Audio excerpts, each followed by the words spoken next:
नमस्कार।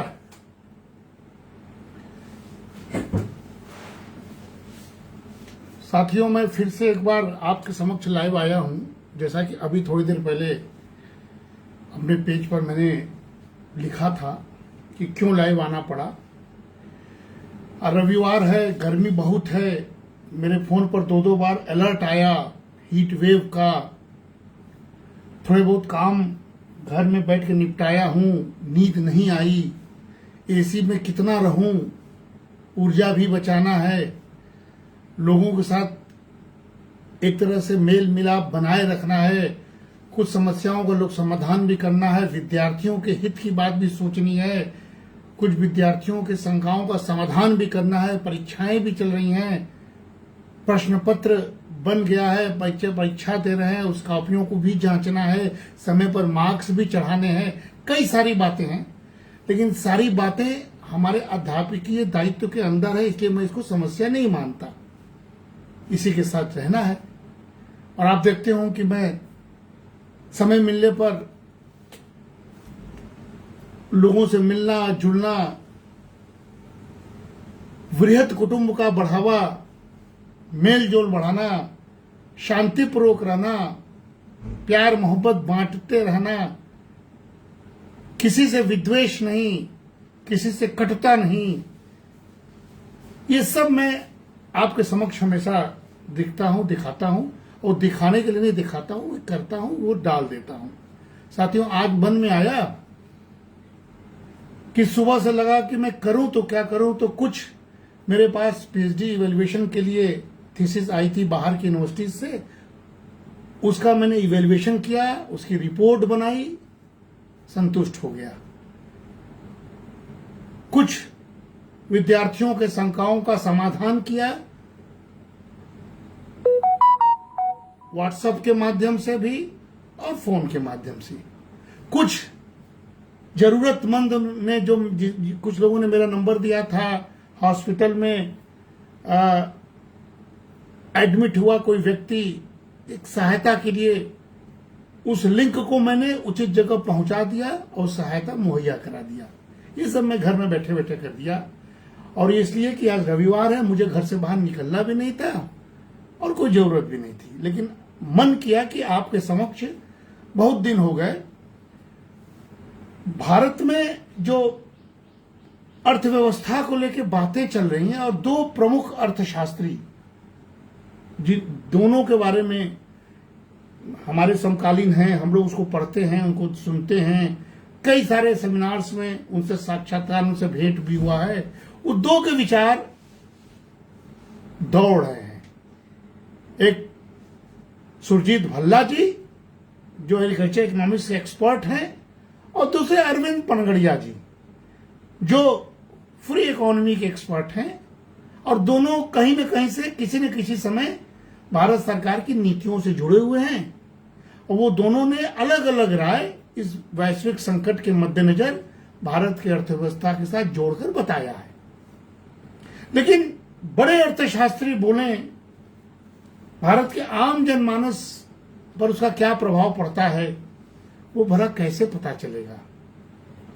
हमारे फेसबुक पर कुछ अपने लोग भी हैं, कुछ चर्चा करते रहते हैं कि कुछ सरल भाषा में कुछ बताइए कि इसका मतलब क्या होगा। साथियों, आप जानते हैं कि विगत कई दिनों से अमेरिका ईरान का जो युद्ध है, वो धीरे ही सही लेकिन एक पूरे विश्व को अपने में समेटा हुआ है। और भारत भी उससे प्रभावित या उससे अछूता नहीं है। प्रभावित भारत को रहना ही होगा, क्योंकि भारत का अधिकांश तेल, अधिकांश गोल्ड, ये सब विदेशों से आयात होता है। और प्रधानमंत्री का विगत दिनों का आपने अपील भी देखा, 7 चीजों पर उन्होंने मितव्ययिता की अपील की, जिसका कुछ सार्थक असर ये पड़ा कि सांकेतिक ही सही, लोगों ने धीरे धीरे ही सही, लेकिन उस अपील को अमल करने के लिए अपने आप को झोंक दिया है। और दूसरी ओर अर्थव्यवस्था को नुकसान से बचाने के लिए और देश की अर्थव्यवस्था को स्मूथली चलाने के लिए धीरे ही कम मात्रा में तेल और पेट्रोल और कुछ गैस के दाम को आंशिक रूप से 2-3 बार बढ़ाया गया। साथियों, अर्थशास्त्र की दृष्टि से इस पर बहस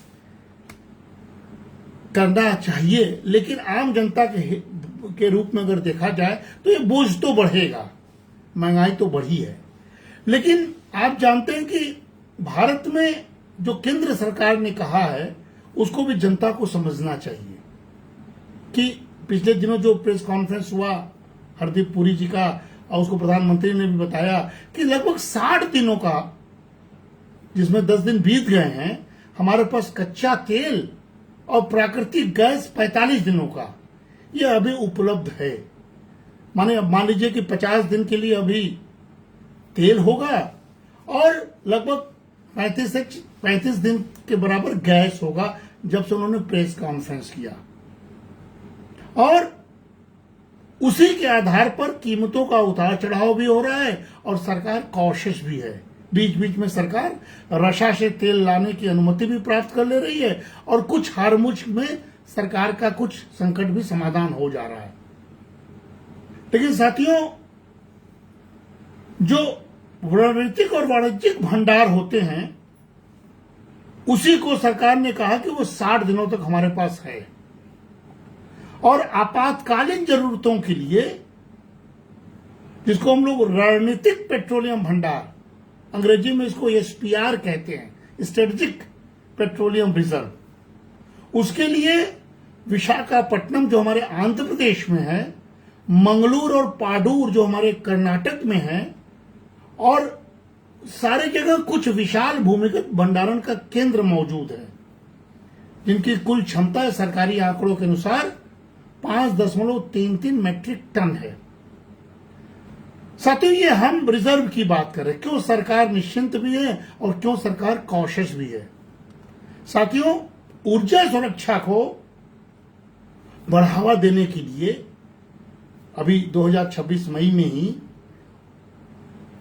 ऑयल इंडिया लिमिटेड, जिसको OIL ऑयल ही कहते हैं, राजस्थान के जैसलमेर में उसने प्राकृतिक गैस का एक नया भंडार भी खोज दिया है, जिसमें लगभग 25,000 घन मीटर प्रतिदिन गैस निकलने का अनुमान है।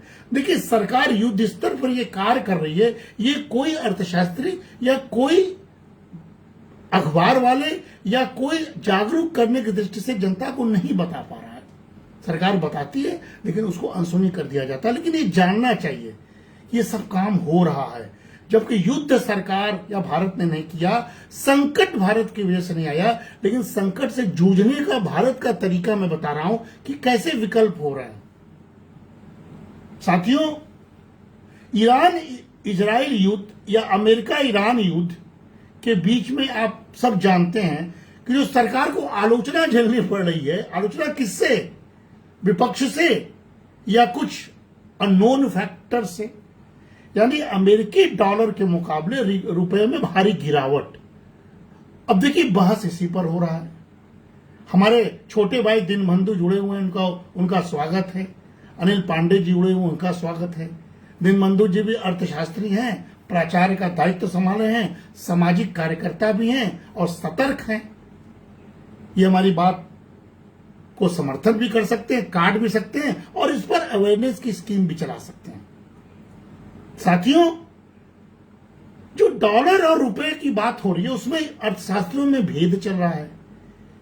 एक अर्थशास्त्री कह रहा है कि भाई गिरने दो, वो नंबर है, और आरबीआई से सलाह दे रहा है कि आप उसको संभालने के चक्कर में मत पड़िए, आप अर्थव्यवस्था को मजबूती देने के चक्कर में पड़िए, पनगड़िया साहब। और दूसरी ओर भल्ला साहब कह रहे हैं कि भारतीय जनता पार्टी चुनाव तो जीत रही है लेकिन अर्थव्यवस्था के फ्रंट पर हार रही है। दो बातों को मैं 2 दिन से सुन रहा था, तो मुझे लगा कि मैं एक तीसरे अर्थशास्त्री के रूप में इन दोनों के लिंक को जोड़ के आपके सामने लाइव हो जाऊं। साथियों, रुपये को ही सहारा देने के लिए रिजर्व बैंक ने हस्तक्षेप कर दिया और खुले बाजार में डॉलर को बेचने लगे। अब उनको लगा कि जनता साइकोलॉजिकल रूप में डॉलर रुपए यानी $1 100 के बराबर लगभग पहुंच जाएगा तो एक मनोवैज्ञानिक दबाव बनेगा, जनता इसको नेगेटिव मानेगी। इसलिए रिजर्व बैंक ने उसको संभालने की कोशिश शुरू कर दी और विदेशी मुद्रा में साथियों विगत सप्ताह में लगभग $8 बिलियन की गिरावट हुई। 8 बिलियन। अब 8 बिलियन को मोटे तौर पर हम जोड़े, हम गणित में थोड़े कमजोर हैं, लेकिन फिर भी अगर मोटे तौर पर जोड़े तो लगभग 76-77 हजार करोड़ के बराबर की गिरावट हुई। साथियों ये सारी बातें मैं इसलिए कर रहा हूं कि 15 मई 2026 से ये सब सारी बातें शुरू होती हैं और ये 8 बिलियन की गिरावट पर बहस शुरू हो जाती है। अब गिरावट क्यों हो गई? मैं बार बार कह रहा हूं कि भारत एक आयातित यानी इंपोर्ट बेस्ड इकोनॉमी है और इंपोर्ट बेस्ड इकोनॉमी भारत की कमी नहीं है। भारत के पास संसाधन वो नहीं है जो अरब कंट्रीज में, जो ईरान के पास है, जहां से तेल निकलता है, रशिया के पास है। अब उस पर काम भारत कर रहा है। मैंने अभी एग्जांपल दिया जैसलमेर का। तो चूंकि हम इंपोर्ट बेस्ड इकोनॉमी हैं, हमें तेल खरीदना है, गैस खरीदना है या सोना ही लेना है तो बाहर से आना है और जरूरत है तो हमें उसके बदले में डॉलर से उसको खरीदना होगा। तो जो डॉलर है, जो फॉरेक्स है, वो हमारा विदेशी मुद्रा है, डॉलर है, वो धीरे धीरे खर्च हो रहा है। वही घाटे की बात हो रही है। हम उस पर डॉलर में पे कर रहे हैं और हमारी विदेशी मुद्रा धीरे धीरे थोड़ी कम हो रही है। तो अब संकट के दौर में, क्योंकि तेल हमारे दैनिक जीवन या अर्थव्यवस्था की रीढ़ है, गैस हमारे घर घर का जीवन यापन और जीवन जीने का तरीका है और बहुत सारे लोगों उस पर आश्रित हैं, तो अब सोने और तेल में या घूमने और तेल में या अन्य सुविधाएं और तेल में अगर चयन करना होगा, मैं अभी बता रहा हूं अर्थव्यवस्था का नियम, तो चयन किसमें होगा? जिस आधार पर, जिस पर हमारी अर्थव्यवस्था टिकी है उसको ना पहले बचाना होगा। इसलिए हमें डॉलर को बचाना है, विदेशी मुद्रा को बचाना है। इसीलिए पनगड़िया कहते हैं कि भाई आप डॉलर को बचाने चक्कर में मत पड़िए, आप अर्थव्यवस्था को बचाने चक्कर में पड़िए और किसी तरह आप लोगों के समक्ष ये मैसेज दीजिए कि भाई डॉलर इज ए नंबर। ठीक है भाई, $100 के बराबर है, लेकिन अर्थव्यवस्था की मजबूती के लिए हम अन्य विषयों पर बात करें, अपने आंतरिक अर्थव्यवस्था को कैसे मजबूत करें, ये पनगड़िया के कहने का मतलब था। इसलिए साथियों, विदेशी मुद्रा का भंडारण जरूरी इसलिए है कि उसी से अर्थव्यवस्था का मेजरमेंट होता है। इसीलिए सोने के मूल्य में गिरावट जब हुई थी तो भी, और जब सोने के मूल्य में वृद्धि हुई थी तो भी हम ऐसे ही बात कर रहे थे। अब देखिए, विदेशी मुद्रा के घटक क्या हैं, ये साधारण तौर पर हम आम अपने फेसबुक मित्रों के लिए बताना चाहता हूं। विदेशी मुद्रा किसे कहते हैं, घटक क्या है? तो सबसे पहले जो विदेशी मुद्रा साथियों होता है उसको हम लोग विदेशी मुद्रा परिसंपत्तियां कहते हैं, जिसको FCA कहा जाता है। और उसमें गिरावट जो हुई है वो विगत दिनों में, अभी 8-10 दिनों में 6.48 अरब डॉलर का 15 मई के आसपास जो थी उससे 6.48 की गिरावट हुई है। तो पहली विदेशी मुद्रा परिसंपत्ति है, ये भी हमारे विदेशी मुद्रा का हिस्सा है। दूसरा जो हम लोग बोलते हैं उसको कहते हैं गोल्ड रिजर्व, सोने का भंडार देश में है। उसमें अगर विगत कुछ दिनों में गिरावट हुई है तो 1.54 अरब घटा है हमारा सोने का भंडारण। और तीसरा होता है विशेष आहरण, SDR। उसमें अगर देखा जाए तो विगत 10 दिनों में 4.9 करोड़ की उसमें गिरावट हुई है, जिसको SDR कहते हैं, विदेश आहरण अधिकार। और साथियों, लास्ट में IMF, इंटरनेशनल मॉनेटरी फंड है, जो उसमें जो भारत की आरक्षित स्थिति है उसमें भी 2.5 करोड़ घटा है। तो इसलिए भारत के विदेशी मुद्रा भंडारण जो चीज बता रहे हैं, ये सब मिला के बड़ी गिरावट दर्ज वास्तव में हुई है। इसीलिए रिजर्व बैंक ने 8 से 15 मई के दौरान एक सप्ताह के भीतर आंकड़ा जो पेश किया है वही बताया है कि भाई $8 अरब यानी करीब 76,000 करोड़ के रुपए की कमी आई है। अभी तो ट्रांसपेरेंट है आरबीआई, देश की जनता को जानना चाहिए क्यों हो रहा है। हमने विदेशी कारण बताया है, बचाना क्यों है, प्रधानमंत्री की अपील का जरूरी क्यों उस पर अमल करना है, इसीलिए जरूरी करना है। तो ये सारे संकट को हमें आम जनता के हित में समझना और समझना होगा। ये कोई संकट आर्थिक व्यवस्था इंटरनल इंडियन इकोनॉमी की नहीं है, ये संकट बाह्य व्यवस्था की है जिससे भारत प्रभावित हो रहा है। उस प्रभावित होते हुए भारत में हम भारतीय राष्ट्रभक्ति राष्ट्रीयता की दृष्टि से जो प्रधानमंत्री अपील किए हैं, जितना हो सके उन चीजों का उपयोग कम करें जिसके एवज में हमको डॉलर देना है, और वो हम कर सकते हैं। साथी, आने वाले समय में युद्ध चलेगा नहीं, यह आज हम आपको बता रहे हैं कि बहुत पूरी दुनिया परेशान है। केवल भारत नहीं परेशान है, भारत तो फिर भी सक्षम नेतृत्व के बल पर और देशवासियों के प्रबल विश्वास के बल पर टिका है। बड़े बड़े संकट को हमने पछाड़ा है, आज भी पछाड़ रहे हैं, लेकिन पूरी दुनिया हमसे अधिक प्रभावित है। वहां संकट ज्यादा है, चर्चा हम कम कर रहे हैं। लेकिन आप देख लीजिए पूरे विश्व में बेचैनी बढ़ी है। ये बहुत जल्दी, अधिकतम देखिएगा 1 महीने के अंदर ये संकट हल हो जाएगा और भारत सबसे मजबूत राष्ट्र के रूप में आपको निकल आएगा।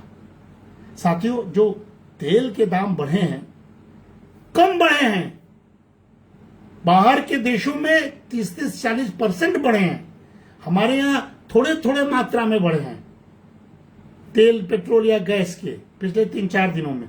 और वो जो खपत है पेट्रोल का साथियों हमारे देश में, वो लगभग 90 मिलियन लीटर और डीजल लगभग 230 मिलियन लीटर होता है। इसीलिए जो थोड़ी वृद्धि हुई है प्राइस की, उसमें अतिरिक्त दैनिक जो हमको आय मिलेगा, आप जानते हैं कि बिना अतिरिक्त आय के हम ये काम नहीं कर सकते जिस संकट के बारे में बता रहे हैं, वो लगभग 28, 30, 35 करोड़ रुपए का रोज होने लगे, जिससे धीरे धीरे सरकार के पास एक मजबूती आ जाएगी। साथियों, तो कुल मिला जुला के देखा जाए कि पिछले 4 दिनों में ही सरकार ने 150-200 करोड़ इकट्ठा कर लिया, और 1 महीने तक अगर ये बढ़े हुए दाम को हम देंगे तो भरसक सरकार हमारे और आपके सहयोग से, इसके पीछे 2 तर्क है। एक तो आप बढ़े हुए दाम की वजह से व्यर्थ का खर्च मत कीजिए, इसलिए सरकार तेल बढ़ाइए। अगर खर्च भी करना है तो बढ़े हुए दाम पर खरीदिए ताकि सरकार का खजाना बढ़े। सरकार ये काम करती है, इसीलिए वो सरकार है। सरकार बिल्कुल रेगुलेटर है। पंखा तेज है, कम कर दीजिए, कम है, तेज कर दीजिए। गर्मी ज्यादा है, एसी के उस मात्रा को 16 पर कर दीजिए, साधारण है तो 24 पर चलाइए। ये सारे सिस्टमेटिक जैसे मशीनों में है वैसे सरकारी तंत्र में भी होता है। सरकार को अपने अर्थव्यवस्था को मजबूत करने का अधिकार है, हम ही ने दिया है, डेमोक्रेसी है। इसलिए साथियों, हमें ये साधारण सी बातों को समझकर ही कहीं ना कहीं से विवेकपूर्ण हरकत करनी होगी। आज रविवार है, हम घर में बैठे हुए, गाड़ियों का तेल बचा होगा, हम ऑनलाइन आपसे बात कर ले रहे हैं, इससे भी बहुत सारी चीजों का समस्या का समाधान हो जा रहा है। तो कुल मिला जुला के मूल रूप से हम और दीनबंधु पढ़ते थे। दीनबंधु जी थोड़े तेज विद्यार्थी हम उनको मानते थे, हम उनसे सीनियर थे, इसलिए वो मेरी इज्जत करते हैं। लेकिन फिर भी हम लोग बेसिक चीज तो जानते ही हैं अर्थशास्त्र की, जो अर्थशास्त्र के लिए जरूरी नहीं है, पूरे देश के एक जनमानस के लिए जरूरी है, साधारण लोगों को जरूरी है कि भाई मूल सिद्धांत अर्थशास्त्र का क्या है। जो कोई विशेषज्ञता की जरूरत नहीं है, वो है स्केर्सिटी। हम लोग अंग्रेजी में स्केर्सिटी कहते हैं, उसको क्या बोलते, दुर्लभता। कोई चीज दुर्लभ है, स्केयर है, तो उसका इस्तेमाल विवेकपूर्ण करना है कि नहीं।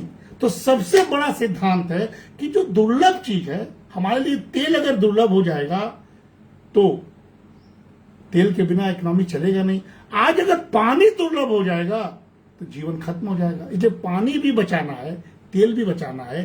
पानी से जीवन चल रहा है, तेल से इकोनॉमी चल रहा है। इसलिए दुर्लभता, स्कैर्सिटी शब्द को देखिए, जो दुर्लभ है उसका वैल्यूएशन करनी चाहिए। वो व्यक्ति भी हो सकता है, वो संबंध भी हो सकते हैं, वो आपका महंगी से महंगी चीजें भी हो सकती हैं, और ये संसाधन भी हो सकते हैं। तो स्कैर्सिटी एक सिद्धांत है अर्थव्यवस्था का, जिस पर इस समय पूरी दुनिया इस स्कैर्सिटी के सिद्धांत पर चल रही है। भारत उस स्कैर्सिटी से जूझ रहा है। दूसरा बहुत साधारण नियम है जो बच्चों को जानना है, पढ़ते हैं पढ़ाते हैं, मांग और आपूर्ति, डिमांड और सप्लाई। ये तो साधारण साधारण लोगों को मन में बसना चाहिए कि भाई डिमांड और सप्लाई, अगर हम डिमांड बढ़ाते जाएंगे, सप्लाई कर्टेल होगा हॉर्मुज की वजह से, वॉर की वजह से, संकट की वजह से, तो भाई निश्चित रूप से इकोनॉमी, साधारण इकोनॉमी क्या होती है कि उसका दाम बढ़ेगा। और डिमांड को कम करने की अपील प्रधानमंत्री करते हैं, तो इसका मतलब सप्लाई उसको मैनेज करेगा। तो डिमांड और आपूर्ति पर भी सबको समझना पड़ेगा कि आप किस चीज की डिमांड कर रहे हो। अगर आवश्यकता चीज है तब तो सरकार का फर्ज है, लेकिन अगर व्यर्थ का आप कोई चीज का डिमांड कर रहे हो जिस पर सरकार पर बोझ बढ़े, तो वो तो हम राष्ट्र के हित की बात नहीं है। तो डिमांड और सप्लाई पर भी देखिए इस समय पूरी दुनिया जूझ रही है। तीसरा जो हम लोग सिद्धांत पढ़ते हैं इकोनॉमिक्स में, जो सबको जानना, वो क्या है? अवसर लागत, यानी अपॉर्चुनिटी कॉस्ट।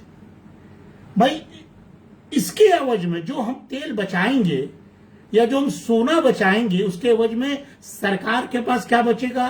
सरकार उसके एवज में क्या कर सकती है? सोना आप कम खरीदेंगे, सरकार कम इंपोर्ट करेगी, वो जो डॉलर बचेगा उसका अवसर कास्ट है, उस डॉलर से सरकार और कुछ तेल खरीद सकती है, रशा से डॉलर को अपने बचा सकती है। तो अवसर आप किसके एवज में क्या सैक्रिफाइस कर रहे हैं, किसका अवसर ढूंढ रहे हैं, वो भी अर्थव्यवस्था का बहुत सुंदर नियम है कि भाई अपॉर्चुनिटी कॉस्ट क्या है, आप किसके एवज में क्या, किसकी लागत में क्या खरीद रहे हैं। और सरकार, और साथियों चौथा एक नियम जो हम लोग लगातार बताते हैं, पढ़ते हैं, सबको जानना चाहिए, देश के हित में है ये, वो इंसेंटिव्स, प्रोत्साहन।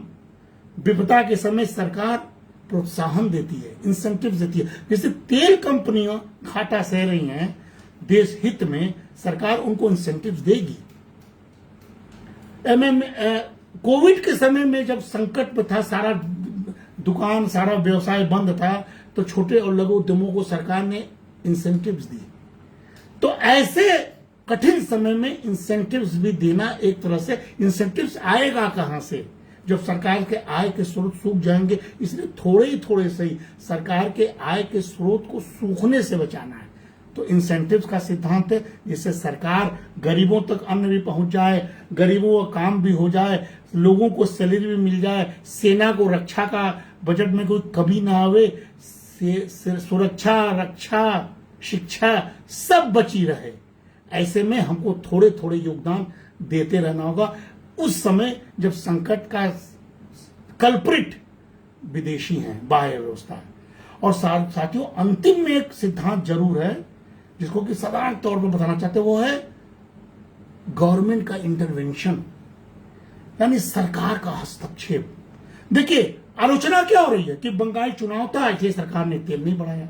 हाँ नहीं बढ़ाया भाई, सरकार को लगा कि संकट खत्म हो जाएगा, लेकिन अगर चुनाव में बढ़ाते तो चुनाव सरकार हार भी सकती थी। और कोई भी राजनीतिक पार्टी या कोई भी सरकार हारने के लिए तो होती नहीं है। संभाला, लेकिन हस्तक्षेप कब हुआ?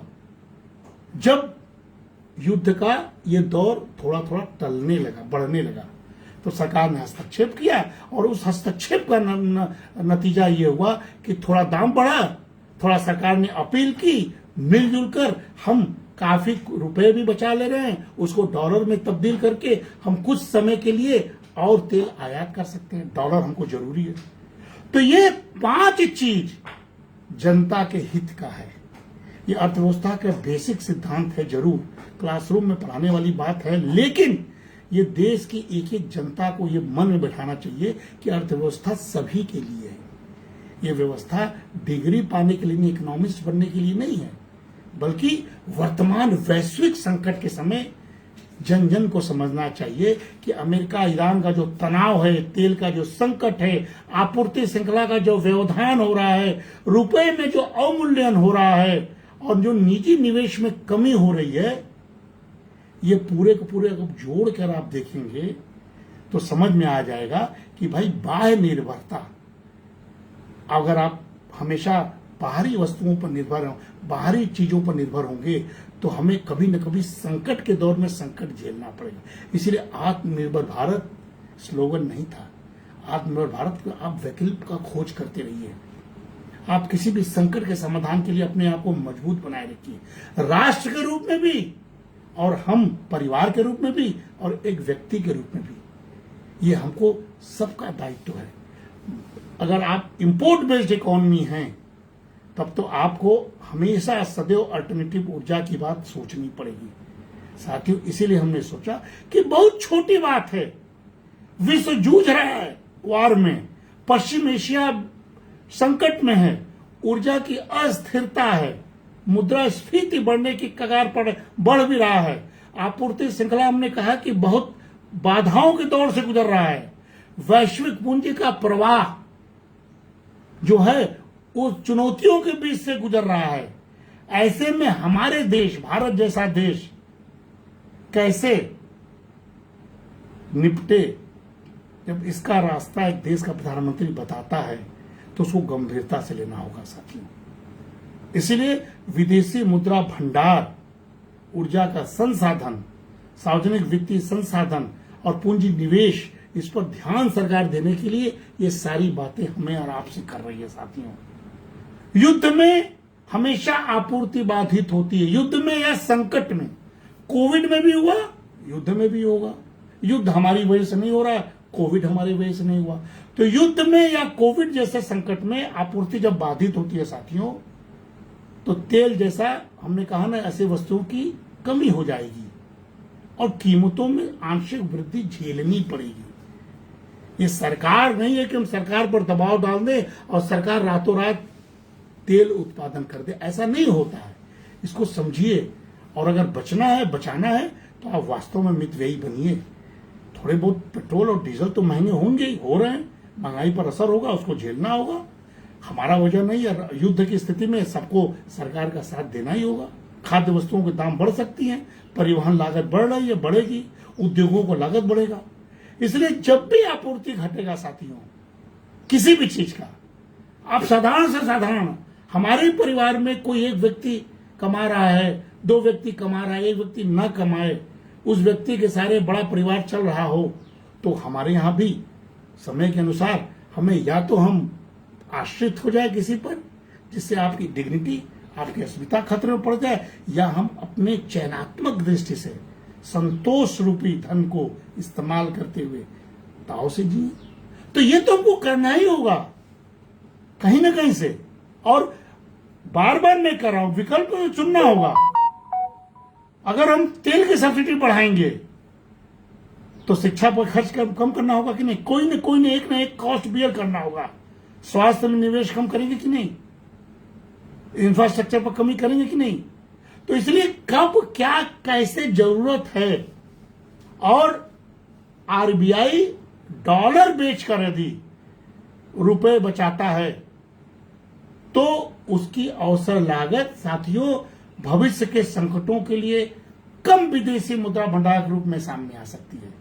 यही पनगड़िया जैसे लोग आरबीआई को सलाह दे रहे हैं, चिंता मत कीजिए, आप डॉलर को बचाए रखिए, नंबर से मत उलझिए। ये सारी बातें साथियों मेरे मन में आया कि मैं एक साधारण भाषा के रूप में आपके सामने आऊं और ये बताऊं, फिर से मैं बार बार बता चुका हूं कि कहीं न कहीं से वर्तमान वैश्विक संकट ने सिद्ध कर दिया कि अर्थशास्त्र का जो मूल सिद्धांत है वो सिद्धांत नहीं रहने चाहिए, वह व्यवहारिक रूप से जन जन के बीच परोसे जाने चाहिए। आत्मनिर्भर भारत का वास्तविक अर्थ क्या है? केवल उत्पादन वृद्धि नहीं साथियों, बल्कि ऊर्जा की सुरक्षा, निवेश में सुधार और हमारे आर्थिक लचीलापन को और विकसित करना है।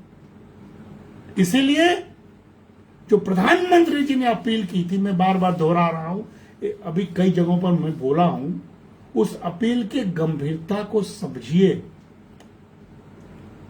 85 से 90% तेल की आवश्यकता है विदेशों पर है निर्भर। विश्व के सबसे बड़े स्वर्ण आयातकों में, सोने के आयातकों में भारत शामिल है। इसलिए यदि युद्ध के कारण तेल और सोने की कीमतों में वृद्धि होती है तो निश्चित तौर पर उसका प्रभाव किस पर पड़ेगा? भारतीय अर्थव्यवस्था पर पड़ेगा, हमारे और आप पर पड़ेगा। तो कुछ न कुछ बातें हैं जो कि भारतीय अर्थव्यवस्था इस समय संरचनात्मक कमजोरियों से गुजर रहा है और सरकार भी कोशिश कर रही है। सरकार को और एफर्ट करना होगा। प्रधानमंत्री ने युद्ध स्तर पर इस पर मीटिंग की है, विदेश की यात्राएं भी इसी के मद्देनजर हुआ। तो कहीं न कहीं से आयात बिल का बढ़ना एक चिंता का विषय है। इसीलिए सरकार भी चिंतित है, हम भी चिंतित है। हम इसको अच्छा नहीं मान रहे हैं, लेकिन इस अच्छा नहीं मानने के पीछे भी आंतरिक कारण नहीं है, नेतृत्व कारण नहीं है। मैं बार बार कर रहा हूं कि कुछ सनकी राष्ट्रों ने विश्व के संसाधनों पर कब्जा करने के लिए, अपने पीक लेवल को, पिरामिड का पीक को मजबूत बनाने के लिए जो युद्ध को छेड़ा है वो खतरनाक हो चुका है। इसीलिए उसको रोकने के लिए सारे विश्व के नेताओं को एक साथ आना चाहिए। भारत नेतृत्व करना नहीं चाहता है, लेकिन भारत ही सबसे विश्वसनीय देश है, ये दुनिया जानती है। इसीलिए कहीं न कहीं से इस आर्थिक दबाव जो भारत झेल रहा है, अपनी आंतरिक स्थिति को भारत तो मजबूत कर रहा है। क्योंकि आने वाले समय में मैं बार बार कह रहा हूं कि हमें सतर्क करना चाहिए। जो कृषि हमारा रीढ़ है, तो कृषि में डीजल के महंगे होने से और उर्वरक के महंगे होने से प्रभाव कृषि पर पड़ेगा। परिवहन हम लोगों की जान है, इकोनॉमिक की जान है, उसमें उत्पादन लागत बढ़ेगी उसकी वजह से। विमानन, जिसको अभी बता रहा कि बनारस का सबसे बिजी एयरपोर्ट हो गया है, तो ये महंगा होने से क्या होगा? विमानन में ईंधन संकट बढ़ सकता है। इस तरह के पर्यटन उद्योग भी खतरे में पड़ सकता है। एमएसएमई क्षेत्र में लाभ में पहले ही से जूझ रहा है, उसके लाभ में कमी आएगी। हम एमएसएमई क्षेत्र वालों से बात करके आ रहे हैं। बैंकिंग क्षेत्र भी, उसके भी ऋण जोखिम बढ़ सकता है, वो भी दबाव में आ सकते हैं। हमारे शेयर बाजार तो आप देख रहे हैं पिछले कई दिनों से अस्थिरता के दौर से गुजर रही है। कई लोगों के शेयर मार्केट में उनके धन डूब चुके हैं। और साथ ही साथ साथियों, हम और आप जैसे लोग, घरेलू उपभोक्ता जो हैं, उसकी क्रय शक्ति भी तो घटेगी। जो हम पहले खरीदते थे, दाम में बढ़ने की वजह से हम कम खरीदेंगे या नहीं खरीदेंगे। इसीलिए युद्ध द्वारा उजागर भारतीय अर्थव्यवस्था की समस्या को हमें समझना चाहिए। रोजगार पर भी इस पर असर पड़ता है। कई सारी कंपनियां अपनी छटनी भी कर सकती हैं। सुधारों की गति भी धीमी हो सकती है, चाहे वो कृषि सुधार हो, चाहे वो भूमि सुधार हो, चाहे वो श्रम सुधार हो, चाहे वो व्यापार सुधार हो, इसकी गति धीमी हो जाएगी। इसीलिए किसी रूप में हमें, जो भारत कर रहा है, जिस पर लोग व्यंग कसते हैं, प्रधानमंत्री जो 5 देशों की यात्रा करके आए हैं, हमें तेल आयात स्रोतों के विविधीकरण, diversification of from where we could import more oil, उस पर हमको काम करना चाहिए। इसीलिए हम रूस, इसीलिए हम अफ्रीका, इसीलिए हम मध्य एशिया और इसीलिए हम लैटिन अमेरिका, इन जैसे देशों में अपनी दोस्ती बढ़ा रहे हैं। ये घूमने नहीं जा रहा है हमारे देश का नेता, हम उनसे आयात बढ़ाना चाहते हैं ताकि होर्मुज जैसे संकट से हम निजात पा सकें और अपने यहाँ आपूर्ति को बाधा जो हो रहा है, उस बाधक हुई आपूर्ति को हम पुनः बहाल कर सकें, आम जनता के हित में, अर्थव्यवस्था के हित में।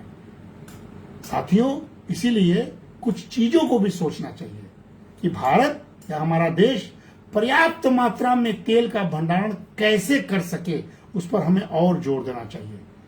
क्योंकि हमको ये सबक मिल चुका है। जैसे कोविड में हमें सबक मिला तो हमने हेल्थ सेक्टर पर काम किया, वैसे इस संकट में हमें अब एनर्जी सेक्टर पर या ऑयल सेक्टर पर काम करना होगा और रुपए आधारित व्यापार व्यवस्था को प्रोत्साहन देना होगा। यदि अंतर्राष्ट्रीय व्यापार में हम रुपए के उपयोग को बढ़ाएं, और कोशिश हो रही है, अमेरिका विचलित है, ईरान का भी यही दांव है कि डॉलर खत्म हो जाए, क्योंकि डॉलर की प्रभुसत्ता दुनिया को बेचैन कर रही है। इसलिए हमें भी रुपए आधारित व्यापार को प्रोत्साहन देना चाहिए, ताकि हमारे डॉलर पर और ऐसे देशों के साथ संबंध बनाना चाहिए जो रुपए में हमारे चीजों को ले दे। साथियों, इसीलिए कहीं न कहीं से सरकार संकट की स्थिति में करों में अस्थायी राहत देकर, एक तरफ पेट्रोल डीजल के दाम तो बढ़ रहे हैं, लेकिन अन्य चीजों में थोड़ा टैक्सों में राहत देगी, जीएसटी के फार्मूला के अनुसार थोड़ा राहत दे देगी, तो आम जनता इससे थोड़े संतुष्ट नजर आएगी। साथियों, जनता को भड़काने की नई नई नीति इस देश में चालू हो रही है। आप देख रहे हैं कि एक छोटी सी टिप्पणी, जो टिप्पणी से सीधा असर रोजगारों पर नहीं था, जिसका सुप्रीम कोर्ट के उस जज ने एक बहुत साधारण सी बात की कि खाली बैठे व्यक्ति खुरापात करते हैं, उस खाली बैठे व्यक्ति की जगह उनके मुंह से कुछ युवा निकल गया, उससे एक जैसे कतरे के अंधे के हाथ जो बटेर लग जाना या बैठे बैठाया एक अस्त्र मिल जाना, उससे कुछ भटके हुए लोग विदेशों में एक तथाकथित कॉकरोच पार्टी बनाते हैं और ऐसा शो करते हैं जिससे बहुत बड़ा भारत में अस्थिरता पैदा होने जा रहा है। ऐसा कुछ नहीं होने जा रहा, ये क्षणिक है। तो कहीं न कहीं से हमें सरकार इसको लेकर सतर्क है कि कुछ लोग इस संकट के दौर का नाजायज फायदा ना उठाएं, और हमें कहीं न कहीं से तेल की निर्भरता कम करने के लिए सौर ऊर्जा, जिस पर बहुत काम हो रहा है, हरित हाइड्रोजन जिस पर काम होना बाकी है, जैव ईंधन और इलेक्ट्रिक वाहन का उपयोग बढ़ाना होगा। थोड़े महंगे होंगे, लेकिन करना होगा, क्योंकि ऐसे संकट को हम बार बार नहीं झेलेंगे। और दूसरे, जो सोने वाली बात है, जिसमें कि आम एक साल के लिए केवल मितव्ययिता की बात की थी, जिसको गलत ढंग से लोग प्रस्तुत कर रहे हैं, उससे बहुत सारे हित होने जा रहा है। सबसे बढ़िया मौका है कि सॉवरेन गोल्ड बॉन्ड लाएं। आप गोल्ड, हमारे घरों में खूब गोल्ड है, मंदिरों में खूब गोल्ड है, तो ऐसा नियत ना हो कि हम गोल्ड पर कब्जा करना चाहते हैं। सरकार एक नीति लाए, सॉवरेन गोल्ड बॉन्ड लाए, वित्तीय बचत की बात करे, म्यूचुअल फंड को बात करे और आधारभूत संरचना पर निवेश खूब बढ़ाए। इसलिए सोने को उत्पादक पूंजी कैसे बनाया जाए, सरकार अपने आंतरिक सोने की पूंजी को, इस पर सरकार को अब काम करना पड़ेगा और बड़े स्ट्रेटेजिक तरीके से काम करना होगा, ताकि विरोधी पार्टी या देश के अंदर छुपे हुए कुछ अराजक तत्व उसका लाभ न उठाएं। साथियों, एक बात और है, किसी न किसी रूप में निजी निवेश में कमी आ रही है, उस पर सरकार को जोर देना होगा स्थिर कर नीति के माध्यम से। हमने एक चर्चा के दौरान कुछ लोगों ने हमसे बात कर रहे थे कि सरकार का जो पॉलिसी है बहुत इनस्टेबल है, इसलिए लोग यहां से भाग रहे हैं, कहीं और निवेश कर दे रहे हैं। ये कोई डिबेट कर रहा था, मैंने सुना, तो ये बात तो सही है कि अगर आप प्राइवेट इन्वेस्टमेंट या बाहर की इन्वेस्टमेंट लाना चाहते हैं, तो किसी कीमत पर एक स्टेबल टैक्स पॉलिसी को लाना ही होगा। तो चाहे जैसा है उस पर आप लोग काम कीजिए और व्यापार को निश्चित रूप से सुगम बनाइए, ताकि हमारा ये जो अभी वर्तमान का फॉरेक्स वाला जो संकट है, उस संकट से हम दूर हो सकें। और कहीं न कहीं से पूरे लोगों को मिला कि इसमें विपक्ष या पक्ष की बात नहीं है, ये राष्ट्रहित की बात है कि भाई निवेश के अनुकूल हम वातावरण कैसे बनाएं। हम ये ना परसेप्शन दें कि भारत अस्थिर देश है, जो लोग चाह रहे हैं अस्थिर करना, उस अस्थिरता को काट हमें खोजनी पड़ेगी।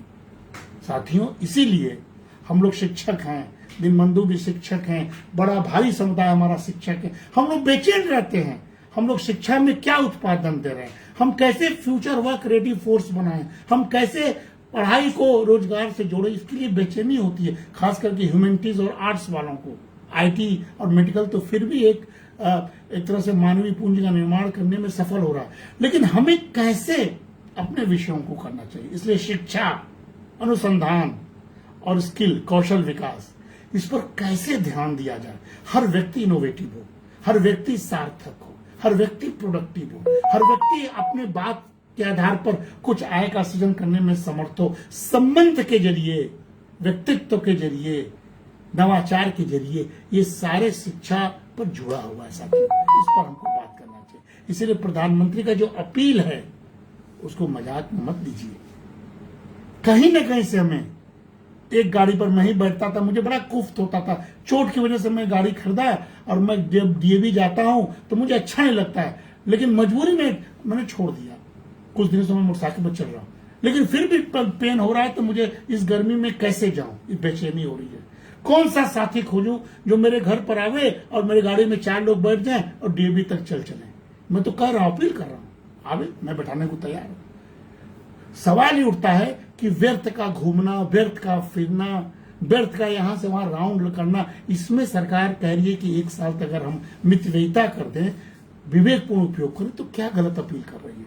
अनावश्यक सोने क्या जरूरत है खरीदने का, सोना का भंडारण करना, सिक्का बिस्किट खरीद के रखना, ये काला बाजारी है। इसको थोड़ा देर के लिए बचा लिया जाए तो इससे क्या होगा, हमारे चालू खाता घाटा जो होगा वो कम हो जाएगा, विदेशी मुद्रा भंडार हमारा फिर से सुरक्षित हो जाएगा। इस खाली इस अपील से रुपए की स्थिरता फिर बढ़ेगी, जो 100 के करीब पहुंच रही है फिर से पुनः स्थिर हो जाएगा और रुपया फिर से मजबूत हो जाएगा और हम महंगाई पर भी नियंत्रण कर लेंगे, जो सरकार का फर्ज है। इसीलिए केवल अपील पर्याप्त नहीं है। मोदी के बहुत सारे विरोधी हैं। स्थानीय नेता बनारस में जिसका कोई भाव नहीं है, कोई उसका पूछ नहीं है, वो स्थानीय नेता भी विपक्षी दल के पार्टी का, वो मोदी जैसे महान व्यक्तित्व को गाली दे रहा है। लोग भड़क रहे हैं, लेकिन हमें शर्म भी आ रही है और हमें क्षोभ भी हो रहा है। लेकिन एक शिक्षक को ये क्षोभ और शर्म शोभा नहीं देता, शिक्षक को सार्थक संदेश शोभा देता। इसलिए अपील पर्याप्त नहीं है। प्रधानमंत्री के बहुत सारे दुश्मन हैं, पॉलिटिकल दुश्मन भी हैं, वैश्विक दुश्मन भी हैं, साइकोलॉजिकल दुश्मन भी हैं। इसीलिए केवल सार्वजनिक परिवहन मजबूत अगर नहीं होगा तो तेल की खपत को कम करना कठिन होगा। इसीलिए सरकार ने मेट्रो के फेरों को दिल्ली में देखिए बढ़ाया है। हर जगह मेट्रो अब जरूरी हो गया, बनारस में जरूरी हो गया। इसीलिए मेट्रो और सरकारी जो परिवहन के साधन है, अब वो सरकार को कटिबद्ध होके केवल अपील नहीं बल्कि जमीन पर उतारें। कलकत्ता में देखिए ट्राम चलने लगा। हर जगह हम इस तरह की व्यवस्था कर दें, अधिक से अधिक लोग अपने स्थानों पर बिना गाड़ी के अकेले चल जाए, हम डीएवी पहुंच जाएं, हम क्यों अपनी गाड़ी ले जाएंगे। इसको करना होगा। इसीलिए सोना केवल विलासिता नहीं है साथियों, सोना ध्यान दीजिए भारत में सामाजिक, सांस्कृतिक और आर्थिक सुरक्षा का साधन भी है। अपील से नहीं होगा। महिलाएं सोना के बिना नहीं रहेंगी, शादियों में सोना के बिना शादी नहीं हो सकती है। हमारी प्रतिष्ठा भी है, हमारी सामाजिक सांस्कृतिक पहचान भी है। इसीलिए व्यवहार परिवर्तन के साथ साथ संरचनात्मक सुधार भी आवश्यक है। साथियों, आत्मनिर्भर भारत के लिए ये सब बातें जरूरी है। प्रधानमंत्री की अपील तो है ही है, लेकिन उस अपील पर आप आत्ममंथन करेंगे ना, तो आप सोचेंगे हाँ, उतना ही पांव पसारिए जितना आपके पास चादर हो। तो आप अपनी क्षमता को देखिए, आप प्रधानमंत्री को मत देखिए, अपने आप को देख के छोटे छोटे बचत को करना शुरू कर दीजिए। दीर्घकालीन समाधान के लिए थोड़े बहुत आर्थिक सुधार की आवश्यकता होती है, वही थोड़े बहुत आर्थिक सुधार इस समय देश में चल रहा है। इसलिए सुरजीत भल्ला लास्ट में चलते चलते दीनबंधु जुड़े हुए हैं, हम उनसे चाहेंगे कि इस पर खोज खाज के हम लोग बात किया जाए। सुरजीत भल्ला कौन है इस देश में? एक भारतीय अर्थशास्त्री हैं जिन्होंने आईएमएफ में काम किया है, वहां के निदेशक थे, और जब मोदी सरकार थी तब भी वे आर्थिक सलाहकार परिषद में सदस्य थे। बहुत सारे विभागों में उन्होंने काम किया, कांग्रेस सरकार में भी काम करते थे, दिल्ली स्कूल ऑफ इकोनॉमिक्स में उन्होंने पढ़ाया है, बहुत सारी संस्थाओं में उनका नाम है, लेखक के रूप में कई सारे किताबें, कई सारे आर्टिकल उन्होंने छापा है। बहुत सारी चीज हमें याद नहीं आ रहा है, लेकिन the new wealth of Nations करके 2017 में उन्होंने छापा। सिटीजन राज करके, इंडियन इलेक्शंस करके 1952 से 2019 तक उन्होंने एक चुनावी विश्लेषण भी किया। तो कहीं ना कहीं से वो पॉलिटिकल भी हैं। इसीलिए सुरजीत भल्ला ने अभी हाल में टिप्पणी की, जिसको मैंने पढ़ा, थोड़ा मंथन किया हूं। उन्होंने लिखा है कि मतलब भारतीय जनता पार्टी केवल चुनाव जीत रही है, उसमें तो वो सफल है, लेकिन लगातार राजनीतिक सफलता कई आर्थिक सुधारों को गति तो धीमा नहीं कर रही है। ये भल्ला ने टिप्पणी कर दी। और उनके अनुसार ये जो पार्टी है सरकार, जो इस समय सरकार में मोदी सरकार है, लगातार जो तीसरी बार चुनाव जीती, मजबूत जन समर्थन के आधार पर। तो उनका कहना है कि कहीं वो कंफर्ट जोन में भी तो नहीं आ गई है, आराम का क्षेत्र, यानी वो अर्थव्यवस्था पर ध्यान नहीं दे रही है, चुनाव जीत रही, मस्त हैं। तो कहीं ऐसा तो नहीं है कि आर्थिक सुधार को ध्यान नहीं दे रही है। तो राजनीतिक प्रभुत्व बनाम सुधारों की आवश्यकता पर सुरजीत भल्ला ने एक तरह से डिबेट पेश कर दिया और वो मानने लगे कि बीजेपी को राजनीतिक स्थिरता और लगातार चुनावी सफलता का श्रेय तो मिलना चाहिए। स्थिर सरकारें सामान्यतः दीर्घकालीन नीतियां बनाने और लागू करने में सक्षम होती हैं, लेकिन उन्होंने प्रश्न जो उठाया उस पर ध्यान दीजिए कि क्या अत्यधिक राजनीतिक सुरक्षा आर्थिक सुधारों की तात्कालिकता को कम करती है। और ये जितने सारे इस समय समस्या उसे उन्होंने जोड़ दिया, यानी राजनीतिक सुरक्षा कभी कभी आर्थिक सक्रियता को कम करती है। और एक फिलॉसफिकल बातें की जिस पर डिबेट तो हो सकता है, लेकिन हमने सोचा कि ये प्रश्न तो सही है, लेकिन हमको ये नहीं लगा कि भारतीय जनता पार्टी चुनाव जीतने के साथ साथ आर्थिक फ्रंट को थोड़े बहुत कमजोर दृष्टि से देख रही है। लगातार वो आर्थिक फ्रंट पर भी सक्रिय है, चाहे हम लोगों ने बजट देखा हो, चाहे हम लोगों ने जीएसटी देखा हो, चाहे हम लोगों ने जितने सारे सोशल सिक्योरिटी के स्कीम्स देखे हो, हमने देखा कि नहीं, सक्रिय तो है। बाह्य कारण ऐसे हैं जिससे कि लग रहा है कि भारतीय जनता पार्टी आर्थिक व्यवस्था में कमजोर हो रही है। इसीलिए कृषि सुधार पर उन्होंने बात कही, भूमि सुधार की बात कही, व्यापार के उदारीकरण की बात कही, आर्थिक वृद्धि बनाम आर्थिक गुणवत्ता की बात कही। ये सारी बातें सही है कि क्योंकि हम जानते हैं कि केवल जीडीपी वृद्धि दर यानी ग्रॉस डोमेस्टिक प्रोडक्ट सकल घरेलू उत्पाद बढ़ने से अर्थव्यवस्था की साथियों वास्तविक दृष्टि नहीं हम बता सकते हैं जब तक हम प्रति व्यक्ति आय में वृद्धि न होते दिखाई दें, जब तक हम इस देश में रोजगार, इसीलिए रोजगार के कमेंट पर कितनी बड़ी बातें देश में हो रही है, इसलिए रोजगार सृजन जब तक हम नहीं दिखाई दें, जब तक हम उत्पादकता यानी प्रोडक्टिविटी को होता न दिखाई दें, या जब तक हम निवेश जो हो रहा है उसकी क्वालिटी या गुणवत्ता को न दिखाई दें। इसीलिए जो भल्ला साहब की चिंता है वो निजी निवेश को लेके हमारे ख्याल से, यानी उन्होंने जो कहा, जो मैंने पढ़ा वो आपके सामने बस बता दे रहा हूं कि उन्होंने कहा कि कुल निवेश यानी जीडीपी के लगभग 32% के आसपास स्थिर है। केवल सार्वजनिक निवेश बढ़ा है, लेकिन उनके अनुसार निजी निवेश लगभग उसी अनुपात में घट गया है। इसलिए इस देश में निजी निवेश का घटना भल्ला के अनुसार चिंता का विषय है। कोई भी अर्थशास्त्री को लगता है कि हाँ यह चिंता का विषय है, लेकिन यह भी स्वीकार भल्ला साहब ने किया कि भाई सरकार ने सड़क का निर्माण, रेल नेटवर्क, डिजिटल अवसंरचना और पूंजीगत व्यय बहुत ही उल्लेखनीय रूप में कार्य किया है। लेकिन एक बात सही है कि निजी क्षेत्र का निवेश क्यों कम हो रहा है, उसके बिना हम लॉन्ग टर्म ग्रोथ नहीं कर सकते हैं, हम रोजगार पैदा नहीं कर सकते हैं, हम नवाचार नहीं ला सकते हैं, हम उत्पादन उसके बिना नहीं बढ़ा सकते हैं, हम उद्यमिता या एंटरप्रेन्योरशिप नहीं बढ़ा सकते हैं। इसलिए उसमें कमी नहीं आना चाहिए। ये चिंता का विषय तो है। भल्ला की इस चिंता को हम सरकार के सामने इस रूप में प्रेस करना चाहते हैं कि सरकार करना चाहती है, क्यों निजी निवेश भाग रहे हैं। इसके लिए बैठकर पूरे मंत्रिमंडल को प्रधानमंत्री के नेतृत्व में एक कर की नीति और एक सरल व्यापार की नीति बनानी होगी। कोई कानूनी अड़चन नहीं, क्योंकि विदेशी निवेशक केवल भावनाओं से नहीं, आप जानते हैं कि वो कोई भी बाहर का आदमी केवल भावना से, बाहर के आदमी से राष्ट्रभक्ति से कोई मतलब नहीं है, बल्कि वो लाभ और सुरक्षा के आधार पर निर्णय लेते हैं। अगर उनको लाभ नहीं मिलेगा, भारत में उनको सुरक्षा नहीं मिलेगा तो नहीं आएंगे। ये सीधा फंडा है निजी निवेशकों के लिए। इसीलिए भारत एक बाजार तो बड़ा है, हम बाजार बहुत बड़े हैं, लेकिन स्वतः बाजार की वजह से निवेशक आएगा, शायद ये बात सही नहीं है। भल्ला की चिंता यही कहती है। साथियों, इसीलिए नीति की स्थिरता हो जाए, कर की व्यवस्था स्पष्ट हो जाए, कानून की सुरक्षा मैसेज अच्छा चला जाए और हमारा व्यापार सुगम हो जाए। इसके लिए हमें केवल अस्थायी उपचार है, एडहॉक उपचार नहीं करना है, बल्कि संरचनात्मक सुधार करने होंगे।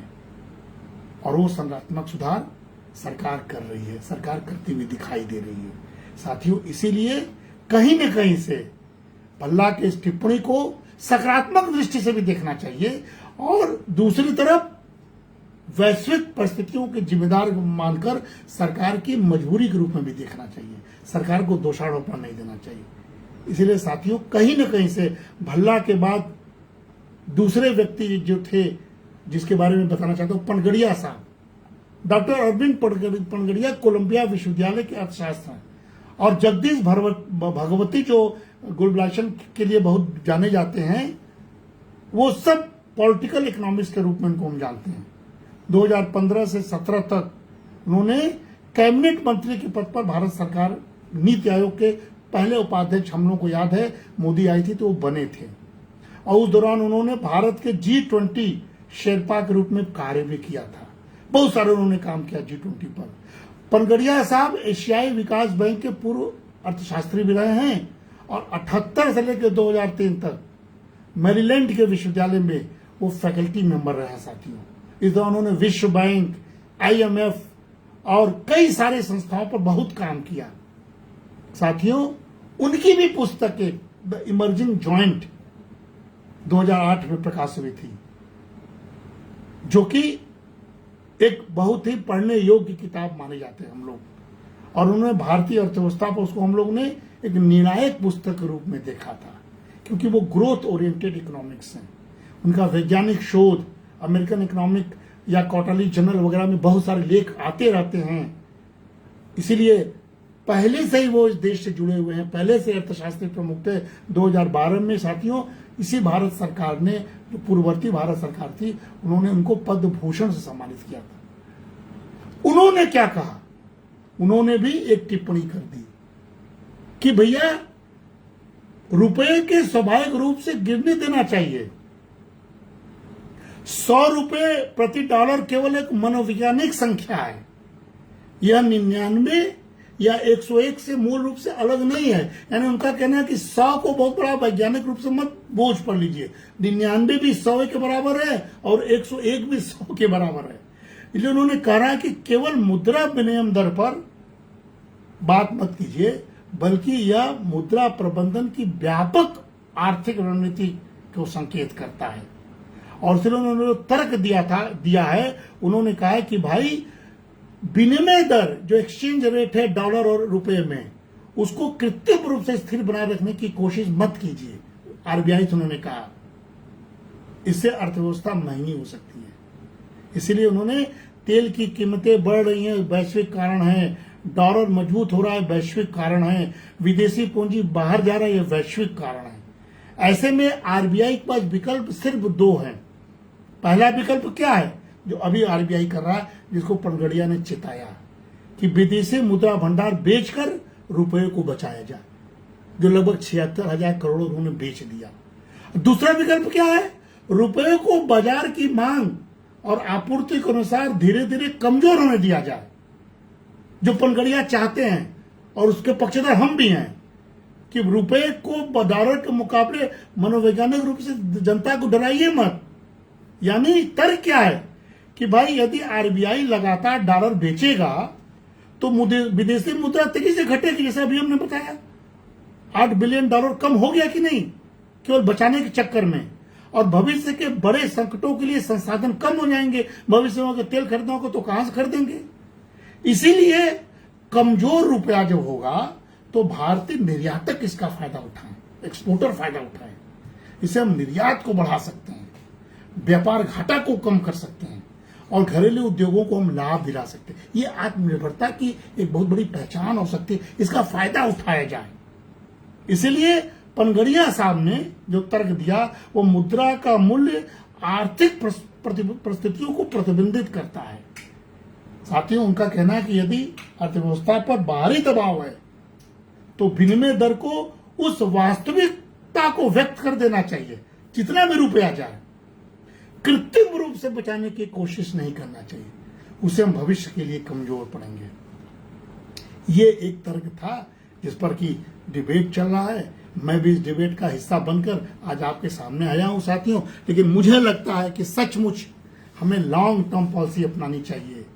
केवल मनोविज्ञान के आधार पर युद्ध नहीं लड़ना है, वास्तविक युद्ध लड़ना है। इसलिए जो निवेशकों में घबराहट है, शेयर बाजार में जो अस्थिरता है, विदेशी पूंजी का जो निकास हो रहा है, जो नकारात्मक बाजार धारणा बनेगी, उसके काट के लिए सरकार को एकदम कदम बढ़ाना चाहिए और पांव को गड़ाकर अपने देश हित में जो निर्णय कठोर करना हो कर देना चाहिए।